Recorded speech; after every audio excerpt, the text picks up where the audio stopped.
second place. Exactly here, Feel Good Inc. They've had some good moments in there, being able to stop some of those pushes. They had some shining moments on defense right there, which is really hard. Business Casualties is a very difficult team to draw in the silver bracket here. They were not projected to be here. Feel Good Inc. was probably not preparing for them, honestly, because you wouldn't expect them to be in this part of the bracket. But here they are. Feel Good Inc. definitely has the potential to really make some stuff happen here and make some noise here in the silver bracket. But look at the bottom here. Look at these people. For the Wahoo World Poll fans.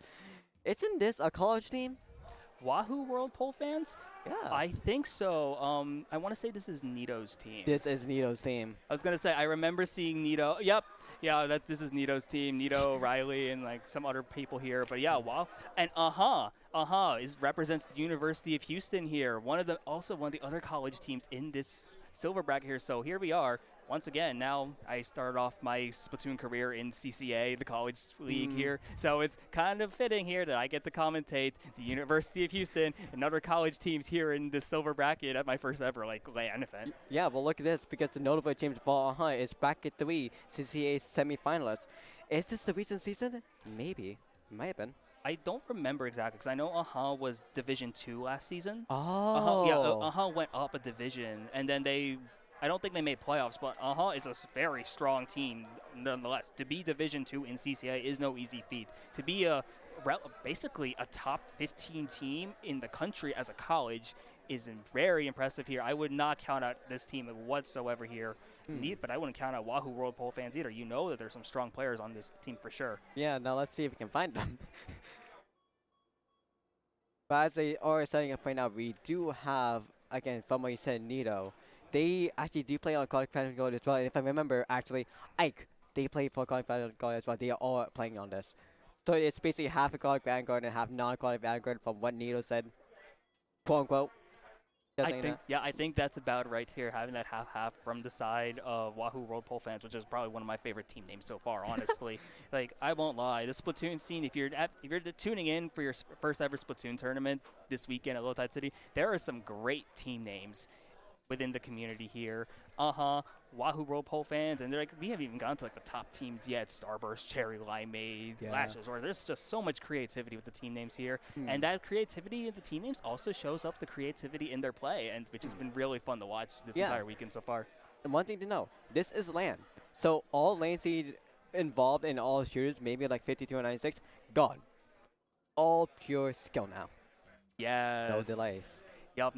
Yeah, exactly. I remember just going on Twitter. People were saying, and just talking to people here, the LAN meta feels very different from the online meta because thank you, Nintendo's netcode, for things like Zipcaster armor. People are like, that's a thing? That actually works now? I remember ProChar, I think, tweeted something about that earlier. Now let's take a look at the teams here. Oh, that is a box. that is a box. This is from the official Wahoo World Twitter. That is the official Twitter image. That is my gosh. Wahoo Poll.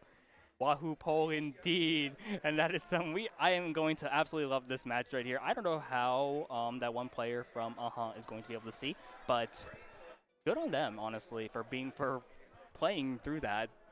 Maybe visual handicap. I don't know how it works for them right now, but style points when it comes to fashion, that's for sure. It reminds me of a certain Twitch streamer as well. Oh, that's possible, yeah. Yeah, I forgot the name of it, but the identity is from Box. I think they're part of offline TV. I think that's the Twitch the Twitch group. But I don't know. I think so, yeah. But yeah, great. It's a great thing as well. Even though they're hiding their identity, they might just be their sense of consciousness. It's just filling in the box, so their pure concentration is just focused on the game.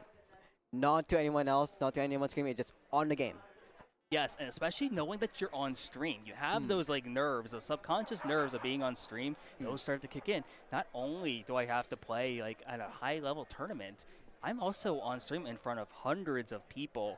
People who are either very familiar with the game, people who are not very familiar with the game. What is going to be my impression? What is going to be the lasting impact I have on stream here? Even though it's like only a best of 5, but like it has massive implications, especially if you've never been on stream before.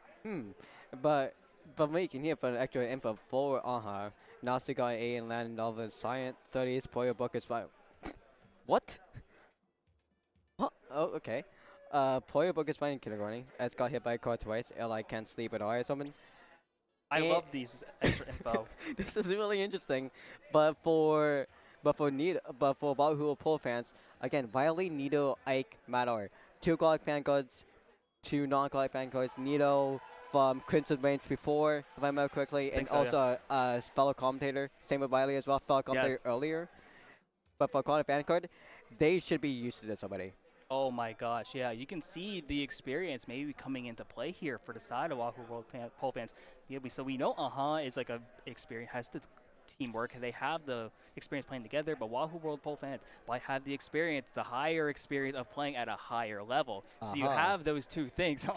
Yeah, those two things just like coming into play here, and like it's gonna be really interesting to see what kind of dynamics we bring out here. And I think if we look correctly, it's silver round 3 here. Yeah. So Wait, it's a Rainmaker on Undertow? Rainmaker Undertow, yes. Ooh, maybe we can talk about the map pool now. Ooh, yes. So wonder if we're going to be able to see the map pool soon. But right now, we have Rainmaker on Undertow Spillway. That's a very common map when it comes to Rainmaker here, especially as you have those like split routes, those early 2 checkpoints. The one on the right is generally seen as like a really fast route, potentially unsafe though. The left one can be safer, but it might take a bit while longer despite having the same points. Yeah, left is the most popular one that everyone uses to decide on. But for right, if you want to go straight forward, if you have a faster club, you have more advantage. Go straight forward. Triggerfish bad. And hello, Discord notification on your phone as you say Triggerfish is bad. I completely agree with you personally, as like from a casual level, from Splatoon 1 and 2. But okay, someone will need to talk to you. Definitely DOF and all of Triggerfish don't supremacy. I've seen them just around like social media, like I like when I joined in the Splatoon like scene, I'm like, oh, Triggerfish supremacy is like one of the first things I'm noticing. I'm like, oh, okay, but there's an agenda being pushed here, and we don't even get to see Camp Triggerfish yet. At least not this year. Not yet. Maybe next year, Soul Tide City will see Camp Triggerfish come out. Yeah, but I think they said that they are going to Haggerfish market supremacy. They kind of like it. It seemed like it, but on from Twitter. But no. Anyways, let's move on from that. Clamps of Manta Maria round 2. Clamplets Manta Maria. So yeah, Manta Maria, also one of the more newer maps when it comes to Splatoon 3, being a returning map from Splatoon 2, but coming in the latest season so far. Clamplets I think has some very interesting potential on there because you have that right route, which not very oftenly picked, not very often like by some teams, but if there's a breakaway, and especially if no one's noticing it, that's a great way to get in there. And like how close quarters the middle can be and having that higher ground, that could be really interesting picks for here, and I'm really interested to see what weapons we have coming into in game 2. But talking about Manta Maria as well, in Splatoon 2, the map was more concentrated. They spaced it out even more so we can have more opportunity to jump and also less opportunity to fall. Because of the space being so wider, you have more space to even do substrafing, all that, even to squid charge. That might be the main reason why the devs even changed that. But still, as personally who did play Clamp Manta Maria before, if you do have momentum on the jump as well, that is important, as every Clamp game is. Oh my gosh, yeah, finding any advantage you can get in Clamplets is going to be massive here. Clamplets especially is a mode with probably requires the most like team coordination. It requires the most like mental strength of anything, because we've seen how fast games can be, but we have yet to see how long and drawn out games can be. And Clam Blitz especially will be a mode that will do that to people. Yeah, definitely. Oh, well. So we're going to be a little bit even more. But as we moving on to that, we did see the prediction. 91% going to Wahoo Pole and well 9% to Aha. Again, don't like battle up Aha. Even though they seem unrelated, they still could be really good. Exactly right here. We're going to be able to see the first instance of the weapon comes right here. Double brush coming out from the side of Aha. And then from the side of Wahoo World Pole fans. Yep. Yep. That's a DC. Yep. Again, we saw what we heard what happened. Yeah. Okay. The bonk. The bonk. The bonk happened. And now we see both these teams. You see Pole fan just looking to paint around here. Let's see what the painting is going to happen. And we finally found a cancel. Yay. Yep. That's the Splatoon experience. One thing to remember, be sure where you place your wiring. That's the important thing. Yes, checking your wiring is going to be very important here, especially at a LAN of all things. Yes. But even at home, especially if you have an Ethernet cable, if you don't have an Ethernet cable when you play Splatoon, I recommend it heavily. But like, yeah, watch your wires. Yeah. Don't let something like this happen again. But hey, maybe this is just what Aha needs to like get some like energy going because they, at least the crowd and the Twitch chat seems to think otherwise. But if you think about especially representing the University of Houston, they're a pretty local team here. I wonder if maybe the crowd's gonna like swing their way, maybe. Maybe the crowd, the crowd here, maybe, but for Twitch chat, who knows?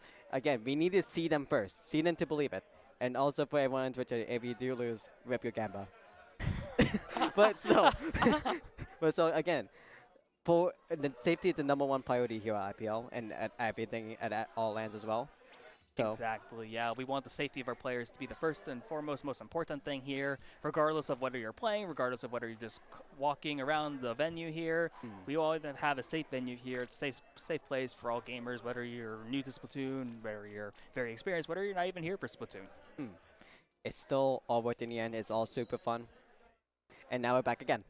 And Hopefully. Hopefully we are back again. As we go into Game 1, Rainmaker at Undertow Spillway here. We see Double Bush, Splash, and T-Tech versus a Flamesa, a Junior, a Tri-Saucer, and a Splash. Interesting comps here. You see a very fast comp from the side of not having like any range really whatsoever here. Two short range shooters, 2 brushes especially. You're gonna see some fast movement here from their end here as a Toxic Mist is gonna come out already. Rainmaker Bubble has already been broken here. You see a Crab take online from the side of the Wahoo Roll Pole fans, and right now is capturing mid. They're gonna look to push right here. The 10th missiles aren't gonna put a stop to it though. That's 3 down for them. But for the side of Wahoo Roll Pole fans, we do see all of them actually going for the pop. They're mostly going to go left, but no. The first thing they're going to do is paint. Because they don't have enough pain right now. Ike is going to go full left, but with the Octopus going for the sneak, Ike is going to be a little bit of a displacement. Oh, and that's a wipe from the end of as Wahoo Roll Pole fans having a numbers advantage, being close enough to the left checkpoint here. It looks like they are going to be able to break check, especially as the Inkjet comes out from their side here. We're going to look to just put some pressure on now as Wahoo Roll Pole fans. It looks like they have a decent advantage right here. They're going to be able to go here and try and make something happen, but it looks like they are going to get stopped. Oh, wow, that was a beautiful sneak for a bit. But right now, they have a chance to take back some points. But the bushes, we do expect all this needs to happen, but again, what they have the Ink Bush and the Octobus. In this map, they do have a lot of one-speed potential, but from what the players are right now, it's going to be really rough for them. As we always see, they're going to be down under 50. They're going to be swimming up. They're going to go for the jump. Matt is doing a little bit of remake attack. Oh, and that could have been it right there, but a beautiful stop from the end of to prevent a knockup from happening right away right now. But 2 down on each side right now, as it looks like Wahoo Roll Pole fans might have a chance to end this game right here, maybe. Again, if you see Ike still stay there, see everyone else from Wahoo Roll Pole fans stay there, it might be over. But the trade-off with 2 down, still is potential for them. Exactly, but now a 3 down situation for the side of and it looks like that is going to be game as the Wahoo Roll Pole fans take Game 1 in a relatively dominant fashion. Very dominant fashion. Rainmaker, it's the fast pace. They tried for fast pace. They got what they needed.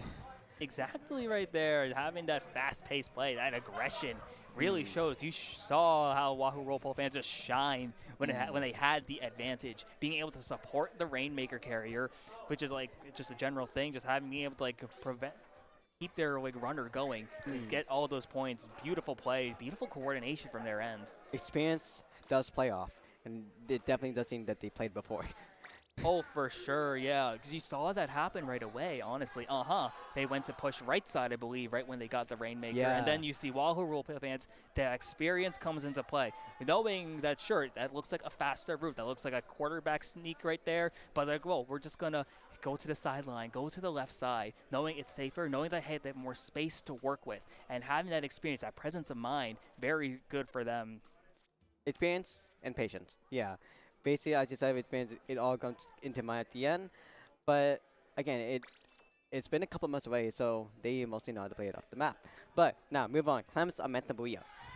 Oh, this is where I think the experience is really going to come into play here. We talked about it before, but Clan Blitz requires a lot of coordination, especially at an in-person LAN tournament. It will come down to come down to the playmaking, come down to the clan economy. All these little resources you have to build upon, map control, clams, coordination, these are all going to be really important, and this could be where Wahoo Roll Pole fans shine when it comes to this event. And looking from the distance, as we can see so far for it does look like they are maybe going for a little bit of a comp. No, it doesn't look like they're going for a little bit of comp trade. We might see the double punch come back again. That's what's in the ink punch. A little bit of a fanboy of a little certain team. But still, let's see. Oh, looks like there's a change. Yeah, I'm interested to see what this change could be here from their end right now, because we saw that the double brush comp, it has some advantages here, especially in Clan Blitz, where you can be very fast, you can get to the basket right away. But it's going to be interesting to see what kind of weapons are we going to see here, and is that that's a Stamper. That is a Stamper. With the push though, so the push can still be annoying and sneak all around, while the Stamper is going to be going in for the kills. Still, the Splatoon 2, the new set that came out is super popular. It still has unrelated potential.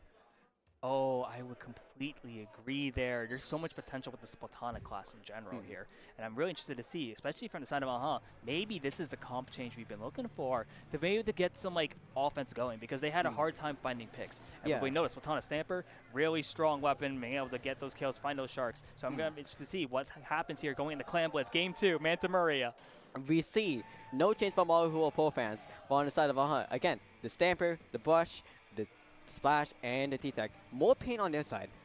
More paint's going to be important for them, especially we've been talking about before in the last set, having the paint control in Splatoon, especially a game that's basically relied on like paint, on map control, even just from basic turf war. You see that it comes in a beautiful bomb play right there from the side of just trying to find the clams ready. The Ink Brush has 6 going, but right now it's going to be coming down to which team's going to be able to find this neutral win right here. The neutral win goes to Wahoo Pro fans with the more paint in mind, going from the Junior and the Splash, and also because of the flames up, because of the missiles. But yeah, they do pop it in, but a little bit of a waste play and the miss ball. We're going to ignore the miss ball for now, because let's talk about that opening shot right there. The passes to get to that shot. The passes to get to the basket, that's some like basketball play right there, with having just some beautiful like motion offense, honestly. Being able to get that chance and then being able to rebound to get that lead now. Wahoo Roll fans already at the 54 here, and especially because you see how much map control they already have right now. Being able to like, push up against it's going to be difficult for to make any play happen right now, especially as Wahoo Roll fans have Tentas online. Yeah, and also they do have another ball ready in play, so I'm still waiting for a little bit of another push. With 3 down on the side of it seems like a good call that they go in, but they are going to wait for all special and all map control. Maybe for that cooler as well. Yes, and you see them go. They have the cooler. You saw the missiles coming out, and it looks like they are going to be able to get to the basket. They are. And as goes 3 down here, Wahoo Roll fans, they have some clams coming right now. It's already at the 45. They're going to keep pushing on this advantage right now. And it looks like Wahoo Roll fans is going to be able to have a pretty significant push maybe. And with the Vapik as well, going down for a little bit in the defense, Nasu goes down to Nito. Matt is just popping off right now, trying to defend and play safe with routing Eli, the Stamper, but as you see from Matt right now, they're punching off because they went too far. They know what to do next. Exactly. Now we have Riley's point of view right here. Let's see what Riley's going to be able to do with the Tri-Slasher Nouveau. Being able to find some picks there. Oh, they're going to force a jump. Ooh. They are going to find the pick right there. They're going to have some time just fighting off to get triple strikes. Trying to find something here. But it's once again 2 down. 3 down now, as we mentioned it. As Poyo is going to look to just try and just stay alive here and get some clams for their team. But all of a sudden they missed the shot. But right now they're going to be able to pick it up. And once again, Wahoo Roll fans are in the scoring position. Again, all the clams going to their favor. All the aggression is going to their favor. They're having the special timing so well as well from the help in Nito and the Vapik, as we always see before. Exactly, and now there's going to have some more clams coming, actually, because Wahoo Roll fans are about to have another power clam ready here, and especially but now we have a Zipcaster potentially here from the side of This could be some interesting plays here. I'm really interested to see if we potentially see some Zipcaster action right now as they pass. Oh, here comes the Zip. But wait, Wahoo Pro fans scored still. Oh my gosh, yeah, they did score. I didn't even notice that, and that looks like it's going to be game. Okay, we didn't even see that. That was a very good sneak right there. We'll just get to the basket, and we're just going to go. We don't have to worry about a Zipcaster if we just score before they can really do anything about it. So it looks at Wahoo Roll fans up 2-0 in the set. Yeah, and again, that's the reason why we didn't see it, because, again, Ike, we saw him have 7 clamps on the corner and throw one to the side on that sneak. They were waiting for the opportunity to see all of go ahead of themselves, and then he scores in the sneakable fashion. Exactly, yeah. Being able to kind of just take the attention off of their teammates, which is really important, especially in this mode, because you can just have those sneak plays happen. It's not common you see it, especially on certain maps. But when they happen, it results in massive points, and in this case, a knockout victory. Now let's see if it will happen against Splatoon Megamart. Riley's going to have a lot of fun here. I was gonna say, yeah, this is a great. I just recently picked up Tri Nouveau as like a as a main weapon, to like, because I had some hand problems earlier, and it just so it's been like, but it's like, this is so good. It feels so nice. It's like, and as someone who used to play like the NZAP 85 with the tactical, or someone who's messed around with Sloshing Machine with a fizzy bomb, it just feels so nice. And like on Splatoon's Makomar, this is gonna be really fun for Riley, honestly. Yeah, as a Splatoon 2, as it was said before, try social ledges. In Megamart, you do not want to be on the sacks, because if you do that, it's basically a death sentence to anyone nearby because of the range of the Tri-Saucer and the fall-off too. Even with the fizzy, as you said before, on Tri-Saucer Nouveau, it's going to be really of a mess if they try to stay there for a little bit, unless you have a shooter. Or even the brush. That's actually fine too. Oh, that's a good point there. Yeah, having that brush as like a kind of a counter right there could be very interesting, honestly, for the side of I'm actually interested to see if is looking at any weapon comp changes once again.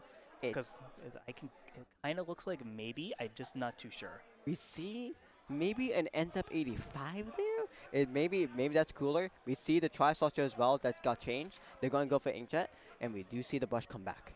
Ooh, okay. If that is an NZAP 85, I'm very interested to see it, because you don't see NZAP 85 as often as you used to. Like when the game first came out and we all thought Tactical was the best special in the game, we haven't seen that since, really. But it does look like, NZAP 89.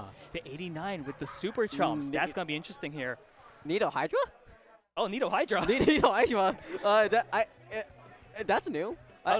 I don't remember Nido playing Hydra before. I was going to say, yeah, interesting weapon selection right here from Nido right here. Let's see if it pays off for them, though, as Wahoo Roleplay fans already split in a 2-down situation here as we see Nido with the Hydra. Let's see what they're able to do here. They force a wipeout situation right now, and Wahoo Roleplay fans, here they go. Have some specials online. They're going to push up here. This could be massive. Again, with Ike from the chain from the flick all the way to the T-Tech now. He can go up, and he doesn't need to feel about a little bit of a layoff, because the shooter Fireway is so fast. He's just waiting for any stage possible. Honestly, yeah, you didn't even have to do anything right there, because despite being 3 down, Wahoo Roleplay fans still scoring right now. They're only now going to lose the zone, and is going to be able to cap the zone now and finally start scoring on their own. You see the Inkjet come out right here. You see them finally start to have some offense going. They've been struggling to do that this entire set so far. And we see the A9 special go up, and that was the low chumps. And it did pop up to give them a little bit of space for Wahoo Roleplay, but we still see Wahoo Roleplay fans still cap the zone. Yep, they're able to cap the zone here, and they have a crab tank online too right now, especially as is 3 down right now. This could be massive right now for the side of Wahoo Roleplay fans, as they're going to look like to try to work their way through this penalty. You see the tactical cooler is in play now. Ooh. Oh, beautiful stop from Nasu right there. But right now, Wahoo Roleplay fans, they're going to go through their penalty now. Nasu stopping themselves before going into the death is still very crucial, because what they have, the low jump can still be really well for display, and it did work out for them before. And we saw again, we did see him pop up again. So them having that plus the Tri-Saucer, they're going to be full on displacing if they don't aggress themselves. But the crab actually does shut them down. Oh, yeah, that crab right there on that perch is going to be really interesting there. But despite that, Wahoo Roleplay fans, they are going to recap the zone right here. Riley going in, finding another splat right there. And, the zone flips once again, but forces the penalty. Wahoo Roleplay fans now once again back in control. Again, talking about Nido with the Hydra, it might have been the call that they wanted to go stay a little bit back, because we saw a lot of Hunk staying up forward. Maybe, so Nido is mostly just shock caller now. Exactly right now, and now 2 down in this situation right here. As Wahoo Roleplay fans, they're through the penalty once again. It's going to be interesting to see. Are they going to be able to keep it up? It looks like is going to be able to potentially, they're going to retake the zone, force a penalty now despite going 2 down. We are seeing a better than we saw before, because we see them more comfortable against Wahoo Roleplay fans, and because this is a more staggered one-place zone, we see them more have a place to control rather than staggering around and trying to go for 6 all the time. Yes, and now with the Booyah Bomb triple ink strike combo coming out from Wahoo Roleplay fans, they are able to retake the zone right here, and they are going to be able to force into a 2-down situation briefly. But right now, the Tacticore is going to come up. You see Riley with the Fizzy Bomb here, and this might be what we've been wanting to mention here. Riley with the Tri-Slosher here, going to be able to potentially find some picks, especially just to keep up this advantage. That's a pick right there. They're going to go 2 down, but they are going to have to control the zone right here before eventually going down. But the low jump says nothing about it as they do catch the zone with the help of Eli. Yeah, Eli being able to keep up with the crab tank here. The Inkjet duel right now is going to be interesting. Poyo trying to find some stuff here. You see the trip strikes come out from the side of Going to be able to force some displacement here. They need needs to start pushing up, needs to start getting some momentum here because you see that the Booyah Bomb is coming out from the side of Wahoo Rolepole fans, and that's not going to be able, it's going to be able to flip the zone. And they do flip the zone, but honestly for the side of they don't need momentum to push forward. They just need a momentum to defend. They need a momentum to win their fights right now because we saw so far like they need a coin in the kill to get at least 1 kill, maybe 2 kills against this fast-paced team of Wahoo Rolepole fans. Exactly, yeah. The fast pace of Wahoo Rolepole fans is really putting a number on them right now as you see them just being able to keep finding these picks. The Super Chumps are going to come out now from the side of Going to be able to force some cover, going to be able to have some paint. And now once again takes control of the zone. It is close. Coming down to the last 45 seconds or so here. It's going to be coming down to the wires. Wahoo Rolepole fans go 3 down. I think this is the first time in a while that we saw Wahoo Rolepole fans go 3 down, with finally having advantage that they needed. But how long will it last for? We see the auto bomb. We see L with the butt sneaking, maybe trying to get a double. Oh, that's going to be massive right here as they force the situation. The trip strikes are going to come out now from the side of Wahoo Rolepole fans. They are going to keep fighting his skill though, as is going to be able to potentially take the lead. They are going to zone, gets mid. And what's going to happen right here? It's an absolute firefight. Riley's going to go down here. Is going to be able to keep going. They are going to be able to take the lead with 15 seconds to go. The crowd is going wild right now. 10 seconds to go. Can they hold right here? They have 5 seconds. Are they going to be able to do it? They're just going to be able to knock it out. The pop-up. They popped up and they're still down in the set, but it's okay because that was hype. Again, this might be the method they need now. But also at the same time, Nito finally knows. Do not play Hydra. Oh, maybe the crowd is going absolutely wild right now. The Houston crowd especially popping off for their team, popping off for their classmates, their teammates. This is exactly what we love to see at these LAN events here. Splatoon doesn't have a ton of LANs, but when they do, you see the community just really come together here. But despite that, we're going into a Game 4 now. Game 4, Clamison Museum. Clamison Museum? I think it's Tower Control Museum. Oh yeah, Tower Control Museum. There we go. Again, Hydra honestly is still fine. I was talking a little bit about Nito not playing Hydra. It's still fine here because again, the range of the Hydra on the spinner is impeccable. Literally, you cannot get shredded by that. If you go nearby that, you will not have a fun time. Unless you're the Bush. The Bush and someone else can sneak that. So that might be the plan for that if they go against the Nito Hydra. Going to say, yeah, I wonder if Nito's going to stick to Hydra here. Taking a peek at the monitors right there, you see the Tri-Slosher lock. I think that's a Tri-Slosher lock. Yeah, that is a Tri-Slosher lock. Yes, and I think we're still seeing some similar comps there. T-Tech Sweater Shot, ends up 89, Ink Brush here. Yeah, I wonder if we're going to see any weapon switches now from the side of You saw them have some momentum here. How does Popgun play that? I don't know. I don't know. I have the same question for you. Yeah, how does Popgun play that? How does Debbie play that? It's all possible. 1 speed, object shred, play defensive. Honestly, shout out to my one friend, Toxic Flame, back home on my Moravian college team for playing Hydra. I don't know how you played either. My friend Tal and I tried playing Hydra last night for the heck of it on Turf 4. And it's like, what is happening? Like, Hydra is hard. Hydra, you need to stay back. You need to have a lot of patience. You need to know how to secure. You need to know how to play yourself. You do not want to go ahead of yourself. But again, will we see any chance for Wahoo Rolepole fans from the T-Tech, from Ike, the splash, all that? We might not see a charge also change, but we do see the same thing from We do see the Ike flames are come back. The splash comes back from the side of Wahoo Rolepole fans, and we see Nino on the C Junior. Yeah, Wahoo Rolepole fans looks like they just want to end this game. They want to end the set. Yeah. Like, no more messing around. We are not playing the Hydra. I think, though, that is the ends of 85, though. So that's going to be interesting, having the tactical core instead of the super jumps here.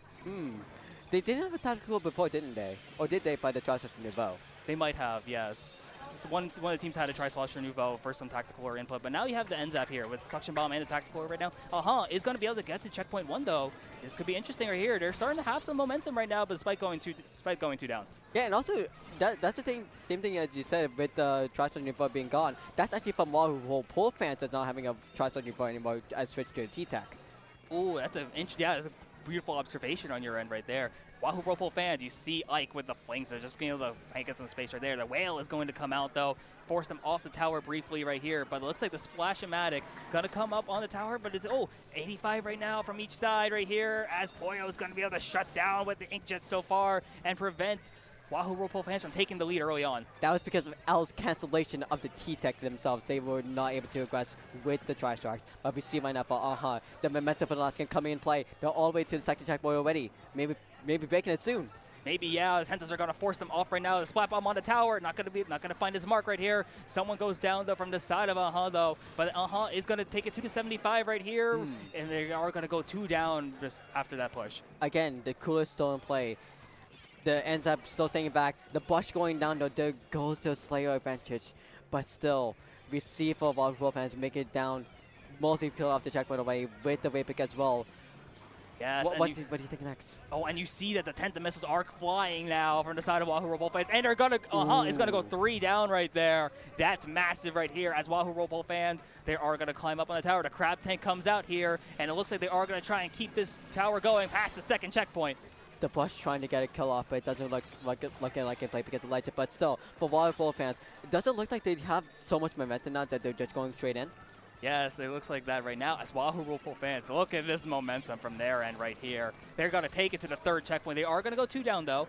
So this might put a dent in their run so far, but they are going to be able to take it all the way to the 16 before having to make a stop. Do you think they want to go greedy for the aggressive? Ooh, that could be interesting right here. Maybe having that to just get their aggression there could be very good for them. See Poyo. Oh, here comes the Inkjet once again from Poyo. Just trying to find some picks here. Has not able to find their mark right now. But it looks like is going to go. They're going to try and take it past their thing, but they are going to go 2 down right here. Tacticore's going to be up, but it's not going to be able to come out in time.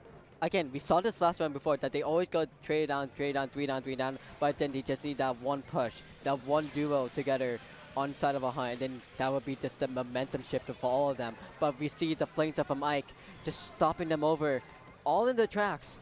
They don't know how to aggress them. Exactly, and with the Tenta missiles coming out right now, it's going to be difficult as Wahoo Whirlpool fans. They're going to go to the last checkpoint right here. They are good. They're going to try and make this play. They're at it right now. They're going to put in a 2-down situation right now, too. So this could be the march to the finish right here.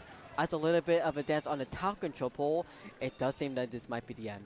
It does look like it could be it. The specials are coming out right now from the side of Wahoo fans. The strikes come out. The Crab Tank, I think, is also up right now. But is going to take the tower briefly for at least a moment right here.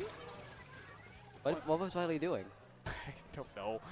But, what is happening right now as Wahoo Whirlpool fans go 3 down right now? This could be something for to finally get some momentum going. They have a little over a minute to go right here, though. Yeah, but they do spot off Ike as well, so that's going to be the 4th down. A delayed wipe, but still, for they have so much way to push in. They need to go to the second checkpoint. They need to go to the first checkpoint.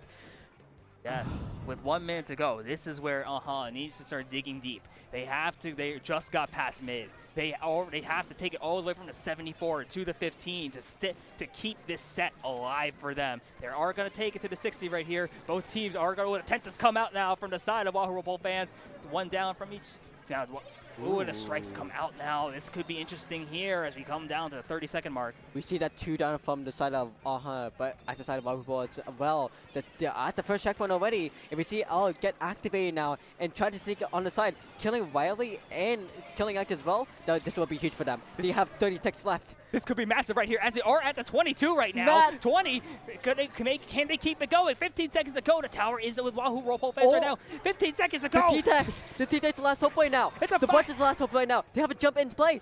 Oh my gosh, are they going to the no! And the wipe from Wahoo Whirlpool fans. Looks like it's going to be the set ender right there. But that was a very close game. But congratulations to Wahoo Whirlpool fans for winning that game, winning the set. They were so close to clutching, and knew what they needed to do. They did the thinker phase, and they played it out super well at the end, but came just not in the right time. they needed it to just. I don't know. They did super well at the end. What else could they do? It's just unfortunate timing. Exactly, yeah. Honestly, compared to the first two games, this was a very different than we were seeing. This is an who was shown why they are CCA Division 2, shown that despite being a college team, they have some very strong potential here. But all praise in the world has to go to Wahoo Whirlpool fans for staying strong, honestly. You saw how that lead began to crumble at game 4 in the last minute, but the mental poise right there from the side of Wahoo Whirlpool fans, just be able to hold strong, massive wins, and it shows the experience we've been mentioning all set. Yeah, and it appears the Gill is going to end. Oh, it's still popping off. Nice. but so yeah, I just think it goes into play. We saw all of them play off. We saw all of them coordinate with each other. They just seem super well fit. They seem super communicative. That's what we saw so much of them as well from the comms. They were screaming at each other, and that was the main thing that you need to do as well in this LAN. Scream at each other. Oh my gosh, yeah. If you haven't been at the LAN before, just hearing all the comms, despite having the headset on, you can hear people through the headset. You can just hear people no matter where you are in the venue, in the Splatoon venue, it's the importance of communication in these games. It really separates the team coordinated LAN tournament settings compared to like online solo queue. With online solo queue, it's one thing, you have latency. And the other thing is you have to rely on your other teammates. But also, when we go into like matches as well, like PBs with your other teammates, again, it's all relating on latency and also relating on how they communicate. With your teammates nearby you, you can just tap on them like, oh hey, you need to stay calm. You need to collect yourself again. Just take a second, and you know what to do. Just follow our lead. Follow our lead. That is massive, honestly. Having that leadership in like any setting, especially like in person in the LAN, having that is really where you saw Wahoo Whirlpool fans, their experience come through. That leadership coming out from their team, knowing that yes, we lost game 3. How do we rebound from this? How do we that mental state right there? I'm a huge proponent of like the mental game in Splatoon is a massive thing. The mental thing in any like video game, especially in a competitive setting, it's absolutely massive. Being able to reset mentally is going to be super important. And that's really, I bet had that like when they went down 0-2, being able to keep that up. You saw that here. It's as much as Splatoon is a very mechanical game with a lot of fast-paced movements, a lot of hand action right there. The mental game is just as important. It seemed that seems to be it for us. So, I guess. That's going to be it? Yep. Jarian, where can we find you? Well, you can see on the bottom here, Jarian51 on Twitter. But what about you, Spicy? You can find me also here on the bottom, but at 2SpicyBM on Twitter. You can also look me up on YouTube at SpicyBM. Yeah, and so from here, with our friends from LTC, our little octopi called Pixie, and we're going to say goodnight and see you tomorrow at 10 a.m. CDT time for Redemption and Silver. Yeah, tomorrow is going to be an absolutely amazing day. We have Redemption pools. We have top 16. Yeah. You do not want to miss out on any of this high-level Splatoon action, especially top 16. Yeah. You're going to see some amazing gameplay here. And that's it from us tonight, but good night, everybody, and hope to see you tomorrow. Bye. Bye.